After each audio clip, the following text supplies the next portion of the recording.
here we are 20 years later with this huge amount of access disparities, poor value. The market's not going to fix this. The government has to step in and do this. Welcome to episode 196 of the Community Broadband Bids podcast from the Institute for Local Self-Reliance. I'm Lisa Gonzalez. For decades, we have relied on the private market to build, expand, and upgrade internet infrastructure across the U.S. As a result, there are locations, especially in rural America, that are unserved or grossly underserved. Fred Pilot, the author of Service Unavailable, America's Telecommunications Infrastructure Crisis, visits with us this week. He's been studying the problem for years, and he talks with Chris about his plan for government investment on a large scale. The plan is to get U.S. household connectivity back up to speed. You can purchase Fred's ebook at bookbaby.com, but also be sure to check out his blog at eldotelecom.blogspot.com. He reports on telecommunications infrastructure issues and offers news, analysis, and information on policy developments. Now here are Chris and Fred Pilot, author and blogger, talking about telecommunications infrastructure in the U.S. and Fred's ideas to use a different model toward ubiquitous connectivity. Welcome to another edition of the Community Broadband Bits podcast. I'm Chris Mitchell, and today I'm speaking with Fred Pilot, author and blogger. Just published the book, Service Unavailable. Welcome to the show. Thanks for having me, Chris. That's Service Unavailable, America's Telecommunications Infrastructure Crisis. Thank you. I didn't include the full title in my notes, and so I'm glad you were able to plug it entirely. And we'll remind people later when we tell them where they can find it. But let's start off with you. How did you come to be someone interested in this and writing about it? Well, I had been writing about this issue for 10 years almost when I started writing the book last year. I started my blog, eldotelecom at blogspot.com in 2006, I believe, early 2006. And I originally started writing about this issue with a very local concern because the availability of internet-based telecommunications was very poor in my area. And I had tried to order through multiple means and couldn't order service. And I thought, well, maybe this is a local problem. Is this something unique to my county? And so I started blogging about it. And the more I researched and wrote about this issue, the more I found that, no, it wasn't a local issue. It wasn't anything unique to my county. It was occurring all over the United States and in actually other parts of the world. We didn't have a telecommunications infrastructure that evolved to this new medium of the internet. And tell me, where are you?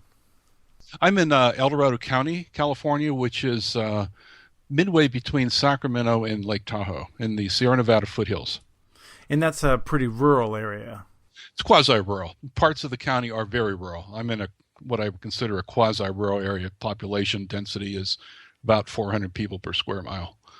So when you describe the United States as having not upgraded the infrastructure, tell me a little bit more about what you mean specifically about that. Yeah, what I mean is we knew a generation ago that telecommunications was going to go internet, IP-based telecommunications. What we didn't do is upgrade our infrastructure to support that, and the logical upgrade was fiber to the premise. In fact, some of the telcos were actually planning to do that, to do fiber to the premise. SBC was one of them. I think a couple of others were also looking at doing that, but we didn't do that. We didn't do the upgrade and the modernization of the infrastructure to fiber to the premise. We left in place a legacy metal wire-based system that supported voice telephone service for the telcos and cable TV service for the cable companies. What we need is a fiber to the premise infrastructure to deliver internet service both now and also that has the capacity to support new services that are internet based that are coming on in the future. I was struck by your description. In an early part of the book, you write, "For nearly every American who has been alive since the end of World War II, The availability of telephone service at a home or business premise is taken for granted. Need a phone line or several lines? Contact the phone company, order them, and they'll get hooked up. That's not what we see anymore. I mean, that's actually not even true for telephone service in many states anymore. How did we get here? Well, we've lost the principle of universal service. That was a great principle. I think the FCC has tried to go back to it last year with its open internet rulemaking in 2015, classifying internet service as a common carrier telecommunications utility. However, we don't have that in reality, and we probably should have had that policy in place 20 years ago, but we didn't. Here we have it in 2015 with some period in the 2000s where it wasn't even considered a telecommunications service. It was considered an information service. So we've lost sight of the view of telecommunications as a essential utility that should be available to every American, no matter where they make their home or their business. Well, and this is where I think I see you most often on Twitter and in your blog posts. I suspect you would identify the problem where we sort of lost our way was when we began to think that competition would solve all of our problems. Well, that was, we had this delusional thinking, I like to refer to it, that, well, the internet is such a cool new thing that it'll just technologically, like magic, we'll all have these cool, wonderful internet services, and let's just let the market figure out how to deliver those. Well, it was very sloppy thinking, because in order to deliver those services, there has to be an infrastructure to do that.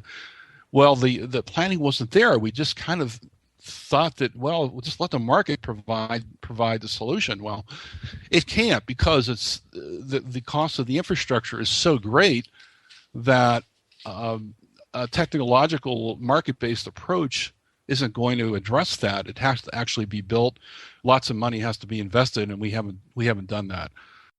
That's true. I think one of the things that I might press you on is that I think the people who were designing and ultimately passed the 1996 Telecommunications Act, they didn't just think competition would happen. I mean, they perhaps forecast the availability of rivals, but I think they also expected that the telephone companies, certainly, and depending on who you ask, the cable company as well, that they would be the medium for a lot of competition, because you would have multiple carriers sharing that infrastructure.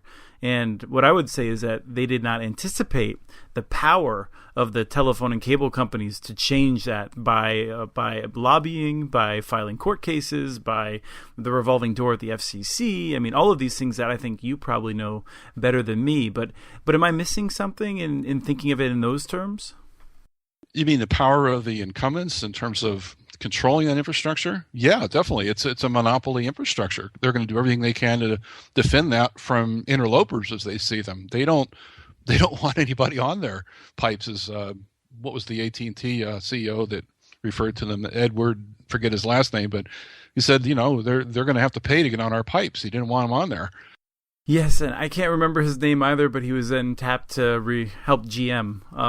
Exactly. Whitaker, I believe. That's right, Whitaker. Yes.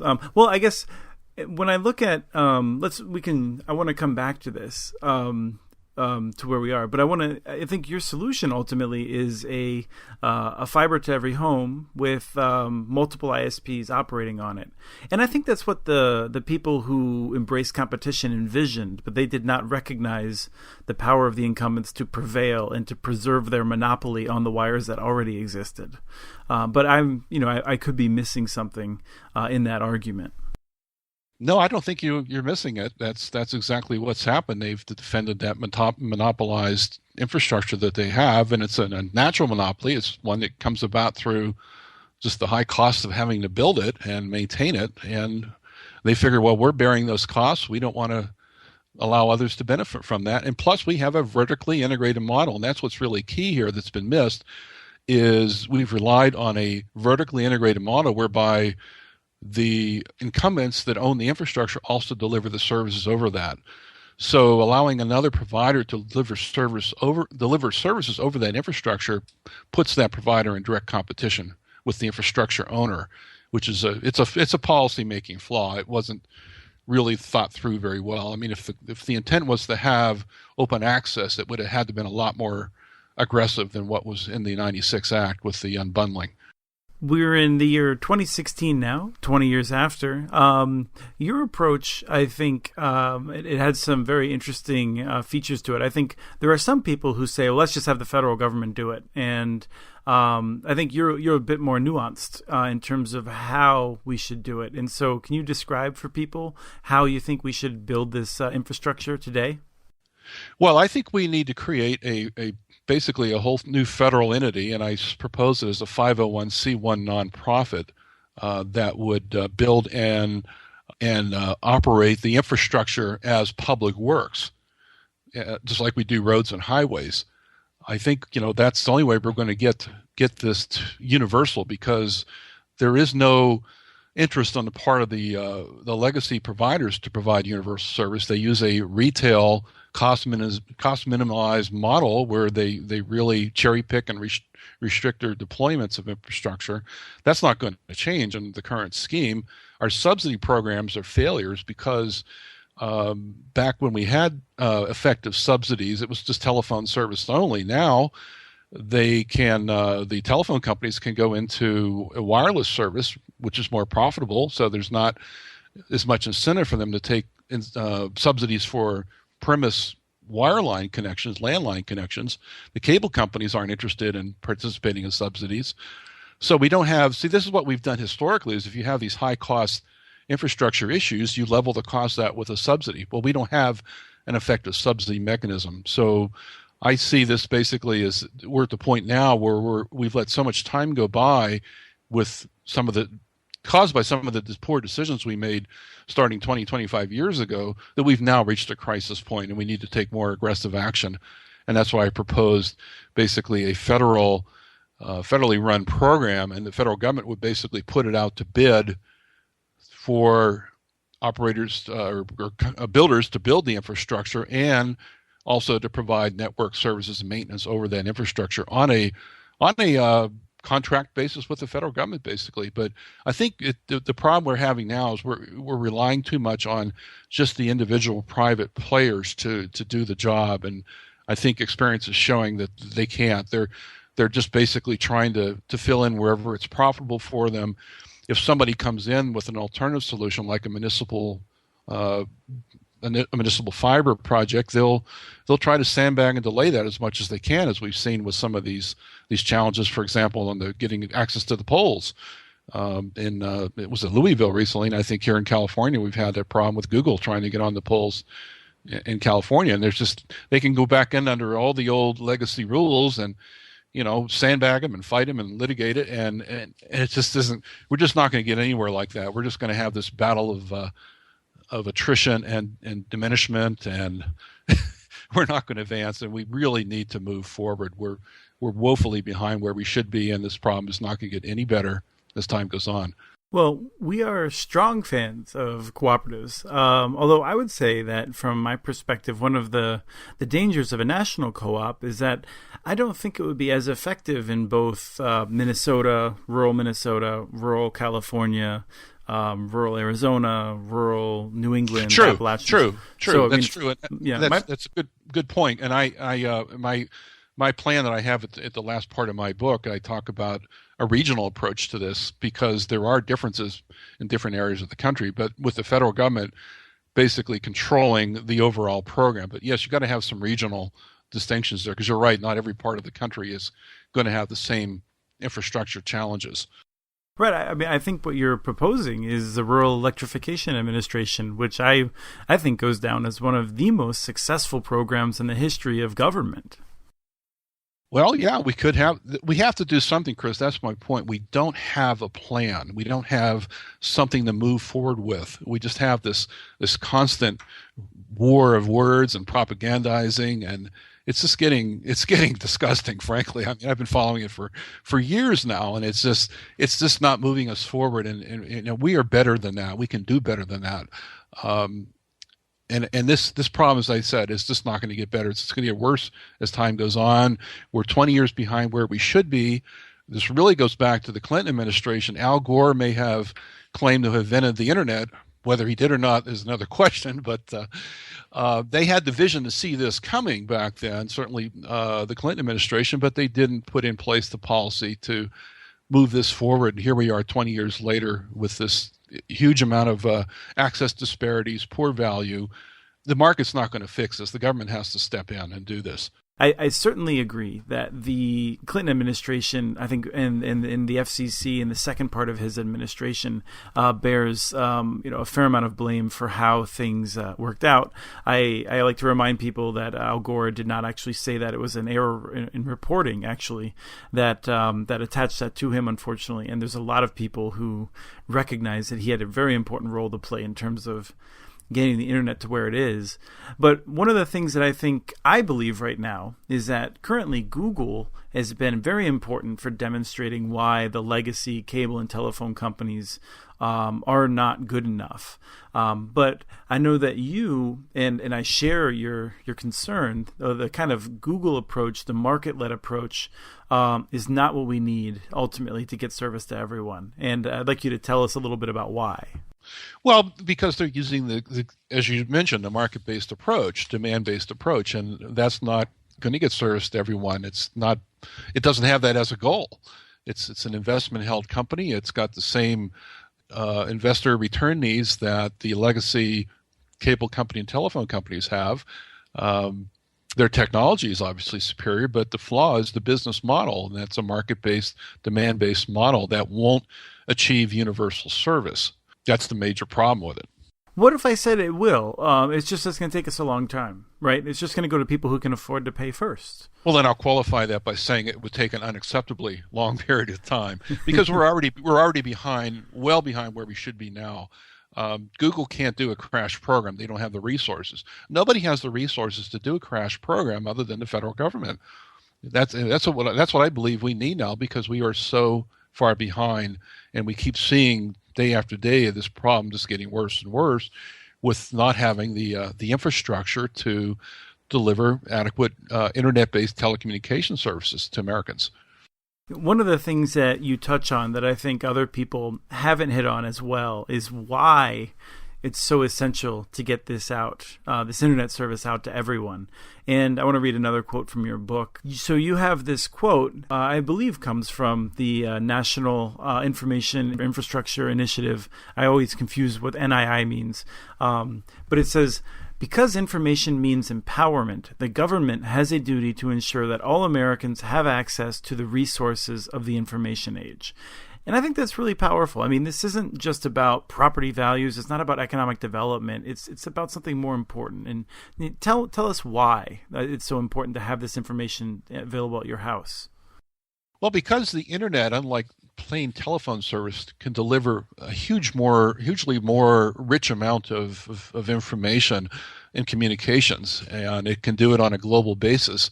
And it's becoming a global standard of telecommunications.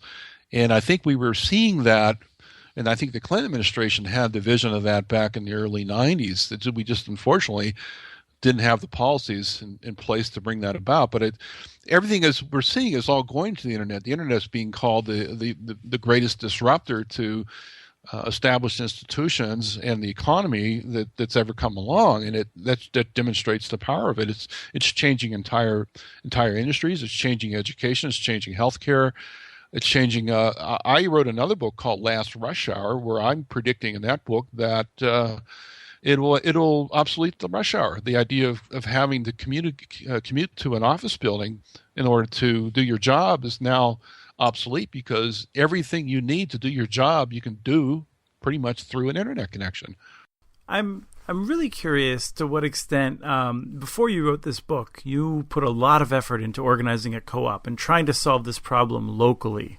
Right. What from your experiences there really, led you to have perhaps different even opinions than you would have realized you were going to have? Well, my first inclination was to work on a local level, think globally, act locally. So I formed the co-op. But what I found was, though, people tend to view this, and I think it's because they've been trained to by the telephone and cable companies, as a consumer service, not something that a community can get together and actually provide for itself. like it may be water or power or something like that. They view this as kind of a monthly service, like you might subscribe to a newspaper or a cable TV channel or whatever. It's more of a retail mindset. So I think it was very hard to get people to shift out of the role of being on a passive consumer posture and actually working to provide the service that was needed because the market wasn't doing it for them. I think it was very, very hard, I think, to get people to realize that the market was failing them and that we had to come up collectively with a solution, an alternative to address that. And I just think it was a very tough sell. And also people had a short-term view of this issue. It's like, well, I can work on this maybe for 6 months, and if I don't have service at my doorstep by then I lose interest. So it's hard to keep people interested in a problem that's so big and so difficult to solve and takes a long time. It was a lot of work, actually. One of the things that I think might disagree with you on, and I'm very curious to hear how you'd respond, is that I think the federal government should have had a program available. In fact, there is a program that is theoretically available, although it would take you most of your life to deal with the paperwork as a single individual. The Rural Utilities Service through the U.S. Department of Agriculture, which is actually the descendant of the Rural Electrification Administration. But fundamentally what it comes down to is that I would probably be proposing that we make it easier for locally organized co-ops to apply, and just say for people who live in areas that are not interested in forming their own co-ops, well, then they can wait until they are, or until someone wants to serve them, or something like that. I think it'll come across as hard-hearted, but why would it be preferable to make sure that we solve everyone's problem at once in a way that I think you're leaning more toward?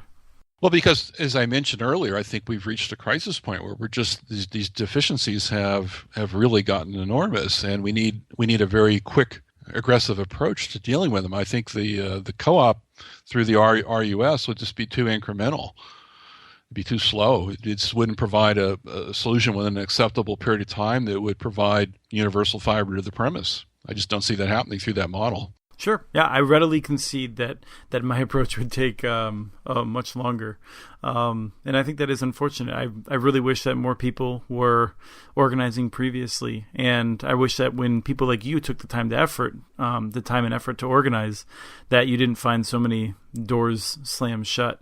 I was surprised how much opposition or lack of support that was there. I mean, it was just amazing. And there was no support from the federal government. There was no support from the state government. It was just a lot of no's and bureaucracy. And it was like, okay, there's no policy here to help local people help themselves. So, how are we going to do it this way? And ultimately, Chris, the real problem is just this is going to cost a lot of money. I was sitting at a conference about a year ago on telehealth, and I was suddenly, I was kind of drifting off in thought, and suddenly I started channeling Everett Dirksen. You might remember him. He was a senator from Illinois back in the 60s who was famously said, "A billion here and a billion there," and pretty soon we're talking about real money. And that popped into my head, and I thought, he's talking about telecommunications infrastructure. And at the same time, that popped into my head the idea that telecommunications as interstate infrastructure, which is what the telephone network was, fundamentally describes telecommunications. It's interstate. It's not local. It needs to be interstate. It needs to connect states. It needs to connect the United States to the rest of the world. It's that important in terms of a communication medium. I don't think we can't solve this basically one neighborhood, one municipality, one state at a time. This really needs a federal approach. I think a lot of people tend to assume that this is something that's going to be very expensive, and your Dirksen quote is appropriate. But I think if you looked at the cost, it's probably it's less than $50 billion. It's more than $20 billion probably to do the sorts of things you're talking about. That's kind of the range of credible estimates of building the wall that Donald Trump is advocating for our southern border, and that is taken very seriously. And I don't think that's going to improve our economy one bit. Whereas, this sort of approach that you're taking. So, to some extent, money in DC is about priorities. It's not just about the size of the check. I think it's about priorities. certainly that's what the elected officials do. They decide what is prioritized for appropriations. I think that this one definitely needs to be a priority. And whether it's 50 or 200 billion, as I propose, it's going to take serious money. We can't throw, $2 billion a year for the next 5 years like the FCC just did for the USF conversion to internet. I don't think that's going to be enough money. It's going to be too incremental, too slow. We just need a much more aggressive, intentional approach to this, because I think part of the problem is we have been too timid, and in doing so, we've just made it worse. One of the ironies, I think, is that if we were able to push for the solution that you're describing, I think that the people most opposed to it would be representatives from the most rural areas. When you look at the people who are railing against more government involvement in this sector or more broadly, I think they're being elected by those people. Now, I've certainly seen a sense that people who are electing, people like Marsha Blackburn, they seem to be wanting better internet access. So maybe I'm wrong, but I suspect that our biggest challenge in getting your approach through would be people representing rural districts. Well, I don't know if it'd be rural districts that would be the challenge, but your point about incumbent political influence is implied in that, and it's very well taken, because they have had a huge amount of influence in terms of delaying. And I think that's been their main strategy, is to postpone the future on this, because they're under-resourced to bring us the future, but they don't want someone else doing it either, because it's their monopolistic asset. So they're going to defend it and throw up roadblocks and delay, and that's exactly what they're doing. I think, though, politically, Chris, we're approaching a political tipping point where this problem is getting so bad that the incumbent influence is going to start to be devalued. They build up a huge reservoir of public disdain and ill will, and the public's elected officials are beginning to see that, and it's going to get to the point where anybody who is, I think we're at a tipping point, or just about at one, where any of these elected officials or people running for office are supported by these incumbents that are basically postponing the nation's telecommunications future, are going to pay a political price for doing so and selling out their constituents, which is a lot of them have done that. We just saw that happen, I think, last week in Tennessee, where there was a vote on a bill that would allow municipalities to expand their service areas, and the incumbents fought it tooth and nail and prevailed. And so you got people outside of those existing service areas saying, well, what about me and my chopped liver? Well, yeah, they are now, but at some point that political dynamic, I think, is going to shift, and I think we're kind of getting there. And I think the current political environment where we see candidates like Donald Trump and Bernie Sanders getting a lot of support reflects a lot of disdain towards establishment politics. And I think that's really what we're seeing at work here, where these incumbents can basically buy off legislators to delay the future in their own interests. Well, I think that's it's a fascinating formulation, to delay the future. That's exactly what they've done. And I don't think people often describe it that way, but that is a very good way of saying it. Can you tell people where they can read your book? It's on a site called bookbaby.com. They can just go there. That's the publisher, and there's a number of links to various retail outlets. It's available at most any electronic outlet. Like, it's a Kindle, or it's an electronic book, I should say, a PDF. It's not available in print. It's in Kindle format. It's on Apple iBooks, and it's on a number of other book retailers in online format to download to a tablet. I wrote it intentionally for tablets, and I wrote a small book too. It's only about 100 pages, so it won't take people long to read it. And I did that intentionally because what I've been reading is that people prefer shorter books nowadays, because there's just so much to read out there that people want a book they can read in 1 or 2 sittings, and that's exactly what I was targeting that towards. Great. Well, thank you so much for coming on the show. All right. Well, thanks for having me, Chris. That was Chris and Fred Pilot, blogger and author of Service Unavailable, America's Telecommunications Infrastructure Crisis. Check out Fred's blog at eldotelecom.blogspot.com and download his ebook at bookbaby.com. Send us your ideas for the show. Email us at podcast@muninetworks.org. Follow Chris on Twitter. His handle is @CommunityNets. You can also follow MuniNetworks.org stories on Twitter, where the handle is @MuniNetworks.org. Thank you, Kathleen Martin, for the song Player vs. Player, licensed through Creative Commons. And thank you for listening to episode 196 of the Community Broadband Bits podcast.